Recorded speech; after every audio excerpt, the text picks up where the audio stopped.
Hello and welcome to our presentation about business in the Democratic Republic of the Congo. Today we will talk about geography, economy, culture, politics, starting the business, procedures, costs, negotiating, etiquette, industrialization, and advice to Western companies when doing business in Congo. The Democratic Republic of Congo covers the sub-Saharan area of Africa. The country straddles the equator, so the climate is tropical, consisting of high precipitations and a great frequency of thunderstorms. An interesting characteristic about the territory is its vast area of depression located in the central part of the country. This area is contained in the Congo Basin, the sedimentary basin of the Congo River, and it is covered with tropical forest. The forest is one of the lungs of our planet, absorbing 1.5% of the annual global carbon emissions. Along with the Congo River, many other rivers cross the forest before sloping into the Atlantic Ocean. The rivers are essential for the Congolese economy and for transportation. The territory outside of the forest is occupied by plateaus, savannas, and grasslands. There are some mountainous chains, especially in the southeast region. The most important are the Mitumba Mountains in the east part, the Shaba and Katanga Mountains in the south. Lots of minerals, varying from cobalt and copper to diamond and uranium, can be found in those mountains, and they have a very heavy impact on the economy. Tectonic movement in the past created volcanic activity, and the most important volcanoes are the Nyamuragira and the Nyiragongo in the east area of the country. The geologic activity here also created the African Great Lakes, including Lake Albert, Lake Edward, and Lake Kivu. The national currency, the Congolese franc, is maintained by the Central Bank of the Congo. The franc is considered a stable but really weak in value currency, so the US dollar is widely used as well. The economy of the country has been declining drastically over the past 40 years. Part of the reason is that the Congolese economy depends particularly on export revenues from minerals. However, resource prices have been decreasing since the 1980s, and Congolese citizens are really poor nowadays, so the nominal GDP per capita is among the lowest in the world. Corruption is also a relevant problem since the country has a really high rate, along with a low rate in the Human Development Index. The Congolese territory has always had a strong influence on the economy because it is very rich in natural resources. Agriculture is an important economic sector in the DRC, with coffee, palm oil, rubber, cotton, and sugar as some of the main crops. Mining is a really important and profitable industry as well. The Congolese deposits of raw materials are estimated to be worth approximately $24 trillion. The DRC is the largest producer of cobalt ore in the world. Katanga Mining Limited, a Swiss-owned company, is the largest refinery for cobalt in the world. Copper and diamonds are heavily produced as well. The mines in the DRC are industrialized, with high mechanizing capacity and a good refining capability. Despite this, foreign businesses tend to avoid operations because of the lack of infrastructure and the difficult environment. The wars exponentially increase problems such as an uncertain legal framework, corruption, inflation, and closeness in government, economic and financial policies. There have been many attempts in the last few decades to develop an economic plan, but reforms haven't really made a deep change. It is also really difficult to obtain reliable data on the production level since a large quantity of minerals is believed to be smuggled out of the country. Tax authorities often fail to offer credible data, even when it would show positive performances. However, the country improved its transparency practices over the years. Another problem is the transportation system, which has always been very hard to handle. The soil that can be found on the Congo Basin represents a natural barrier and makes it difficult to build roads and rail constructions. On the same page, another obstacle to overcome are the enormous distances to cover. Nevertheless, the navigable rivers come in handy and are widely used to move citizens and goods. The government isn't doing much nowadays in terms of investing in infrastructure because of corruption and internal conflicts. The railways, along with every other form of infrastructure, are poorly maintained, overcrowded, and dirty. The DRC has a few paved highways, of which only 1,226 kilometers is in good conditions. Beside railways and highways, the DRC has one national airline, the Congo Airways, which was banned in the European Union due to inadequate safety standards. The electricity is managed by the Société Nationale d'Électricité, and approximately 15% of the country has proper access to electricity. The territory has a big potential for making renewable energy due to the many rivers and the abundant sunlight. There are already 836 solar power systems, approximately 92.38 millions, and French is the most widely spoken language. However, more than 200 languages are spoken as well, including the national languages of Kikongo, Lingala, Chiluba, and Swahili. Christianity is the predominant religion of the DRC, and the church owns an extensive network of hospitals and schools. The literacy rate for the population is estimated to be 75.9%.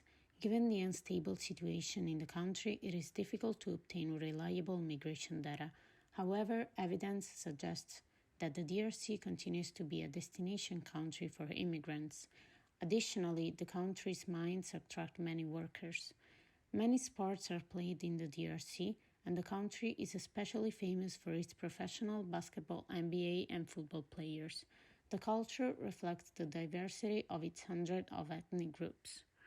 An important thing to do when considering doing business in the DRC is visiting the expert.gov page that provides an updated overview of economic conditions and opportunities, along with company and market reports. Having a look at the investment climate statements and the country commercial guides will provide you with the latest analysis of the economic and political conditions of the country.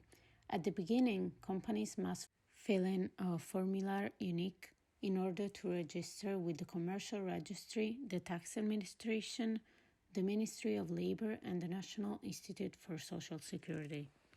The Labor Inspection Department and the National Office of Employment will have to be notified of the establishment of the company. Commercial banks are authorized to transfer funds out of the country. Any transfer of funds to or from the country is subject to a foreign exchange levy at the rate of 0.2%, in addition to bank charges. Permanent establishments of foreign companies are subject to corporate income tax at the rate of 30%. A minimum tax applies to all companies except micro and small companies. Regardless of a company's taxable profit, the tax payable may not be less than 1% of its declared turnover. Contacting a counselor for trade in your local area might be useful as well for both exporting and expanding your company. In order to go to the DRC, you will need to register with the embassy and get a business visa. The Democratic Republic of Congo is an incredibly beautiful country, rich of minerals and opportunities, and it will be worth to visit not only for business. Let's talk about politics in the DRC. Since the Constitution of 2002, the DRC is considered a semi-presidential republic. This means that the supreme power is under control by the people and their elected representatives. There is no such thing as a monarchy in the DRC. The governmental structure of the DRC consists of three main branches: the executive branch, the legislative branch, and the judicial branch. The executive branch of the government is under control by the president. The president is allowed to serve 2 5-year terms when winning the elections. The current president of the DRC is Felix Tshisekedi. He came to power on 24 January 2019. President Felix Tshisekedi has the power of the chief of state, and he is the one to appoint the Council of Ministers. The next elections will be held in December 2023. Beside the president, there is also a head of the government. This is currently Prime Minister Antole Colline Makosso. He does this job together with his deputy prime ministers. The executive branch carries out and enforces laws for the DRC. The legislative branch of the government makes all laws, regulates interstate and foreign commerce, and controls taxing and spending policies. The first part consists of a Senate with 109 seats. One seat is appointed for life to a former president, and the other 108 seats are indirectly elected by provincial assemblies by proportional representation, 4 to 5 years.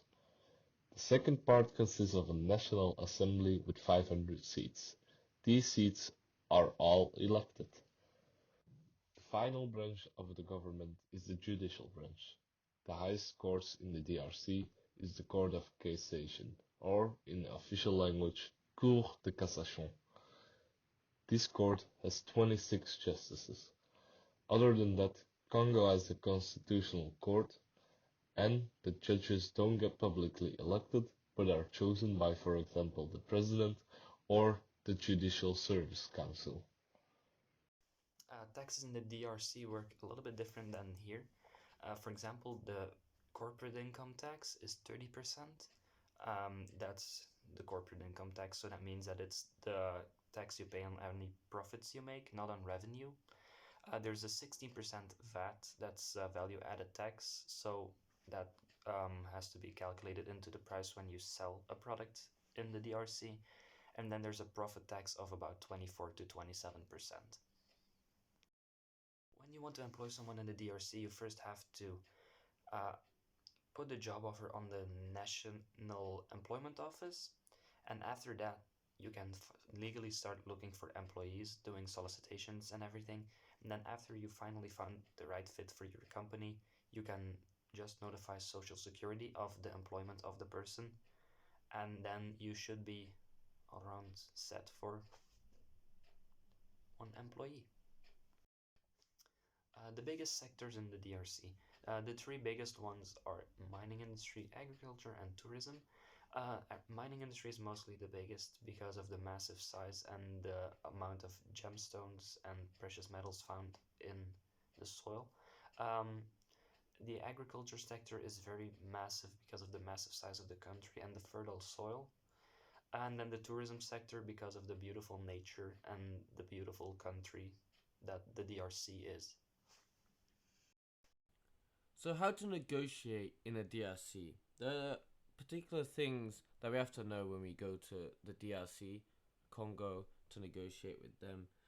For one, we have the long-term thinking. You'll be much more likely to be in a business partnership in Congo or to get your business up and running when you've got a long-term thinking of your business.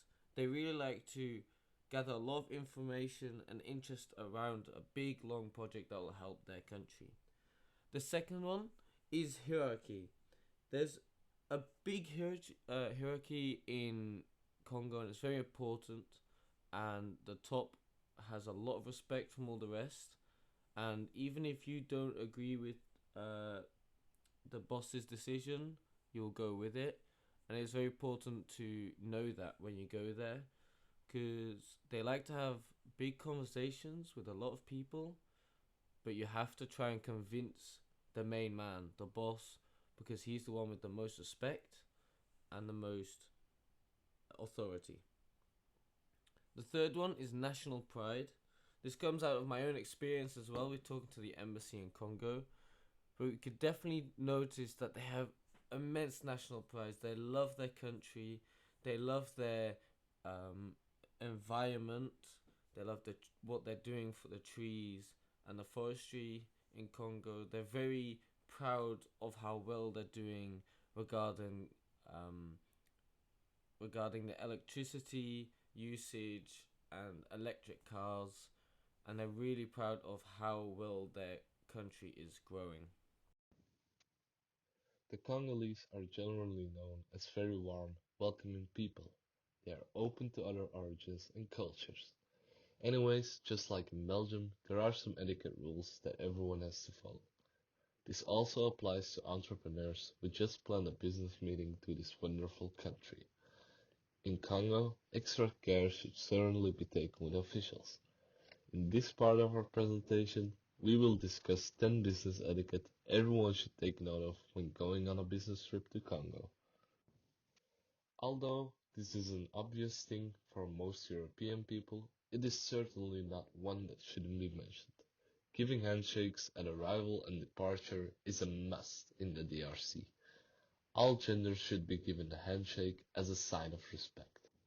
Even though your business partner addresses you by your first name, you can't just assume that you're allowed to do the same. Always address the person in question as Monsieur or Madame until they say you can use their first name. Especially officials need to be addressed in the right formal way. For example, you address a minister as Mr. Minister. French is the official language in the DRC, so this means you will have to speak Français as much as possible. Speaking the local language makes a good impression with the Congolese. Also, emails with certain questions or schedules are meant to be sent in a formal manner in French. In the DRC, business time is very different from European countries. A meeting can be moved to another day at short notice or postponed to a later time. A gathering at the appointed time does not happen often, especially not with officials. This is very common in Congo, so don't push yourself off when this happens and try to find a solution calmly. It is a good idea to reconfirm your appointments one day in advance. Lunch usually lasts 2 hours and dinner generally starts around 8 or 9. So definitely bear in mind that you have to take enough time on your business trip to Congo if you want to achieve your goals. Business attire is highly recommended when planning a meeting both with officials and in the private sector. Casual clothing is not accepted as professional. You can never really overdress for a meeting with an official. Therefore, we advise to wear a full suit with a tie. For the private sector, jeans and a collared shirt will be generally accepted. When going to the DRC, try to avoid sensitive subjects at any cost when meeting a Congolese. These can include war, ethnicity, and politics. When your business partner does start a conversation about these topics, try to show empathy and respect. Certainly don't go against their opinions or statements. If you're visiting a business partner, gifts are acceptable. Although you have to keep in mind that giving a gift can sometimes look bad due to corruption and bribery. When visiting an associate's home, bring a Belgian beer, for example. This is a good icebreaker as well. If you're planning to visit a Congolese home, just like in Belgium, it is unusual to walk around another man's house with your shoes on. Before entering a Congolese home, you should clean your shoes on a rug and take them off. You don't want to make their house dirty, that's disrespectful. Do you want to talk business during a meal in Congo? Well, it's a normal thing to do. Although, if you're a businessman on a business trip, you should wait for your partner to bring up this conversation. When the conversation has started, wait until one of your associates tries to involve you in the chat before you take lead. Whether you're going on a restaurant with your associates or you're invited at someone's home, it is very important that you follow the Congolese order of service rules. Food gets first served at the honored guests, then the oldest male, afterwards the other men, and finally the children and women. As a businessman, you will always be the honored guest, so make sure that you wait until the oldest man has been served and has started eating. Do not start eating your plate even if there's a problem. The oldest man comes first. Once you apply this business etiquette on a business trip to Congo, you will definitely be respected. Take advantage of this information and show them you are interested in the culture. Hello everyone, my name is Haroon. Today I would like to talk about the government vision and plans to transform Democratic Republic of Congo into an industrialized nation. First of all, let's talk about the background of this country. At the time of independence, DRC had a lot of industries and was the second most industrialized country in Africa. But unfortunately, due to a lot of factors, DRC faced a downfall in its economy and industrialization success. And now it has one of the lowest GDP in the world. Despite all these factors of corruption, war, and political instability, DRC is modernizing rapidly and growing as an industrialized country. In order to stabilize the country and prevail peace, the government announced a lot of priorities, including greater efforts to greater address some of the issues like corruption, election reforms, and review of mining contracts under the Kabila regime. Also, this year, the World Bank Board of Executive Directors endorsed a new Democratic Republic of Congo for the period of 2022 till 2026 to ensure a more stabilized and developed DRC. Recently, there has been a lot going to promote industrialization and highlight economy issues.